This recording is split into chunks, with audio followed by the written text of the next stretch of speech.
আসসালামু আলাইকুম আমার প্রাণপ্রিয় কলিজার দাদু ভাইরা, আমি মিরপুর শাহ আলী মাজারে চলে এসেছি।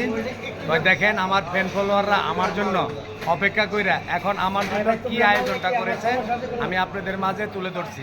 আপনারা দেখেন, আমার সাথে থাকেন, অবশ্যই বুঝতে। এই যে দেখেন আমার প্রাণপ্রিয় কলিজার দাদু ভাইরা সবাই আমার জন্য হোটেলে একটি আয়োজন করেছে, ঠিক আছে। এখানে কলম একজন দুজন না, এখানে আমি যে টেবিলটা পড়ছি এটার মধ্যে এখন 7 জন, আমি সহ 8 জন আছি। আর কি ব্যবস্থা করেছে আমার জন্য আপনারা দেখেন সবাই। আমি আর খাওয়া দাওয়া করতেছি না, আমার বন্ধু বান্ধবরা সবাই খাওয়া দাওয়া করতেছে। তাহলে দেখেন আপনাদের মুশারফ দাদু ভাইরে কতটুকু ভালোবাসে। শুধু এক টেবিল না, টেবিল আছে 2-3টা। ওই যে দেখেন আরেক টেবিল, এই যে দেখছেন সবাই খাওয়া দাওয়া করতেছে, ঠিক আছে।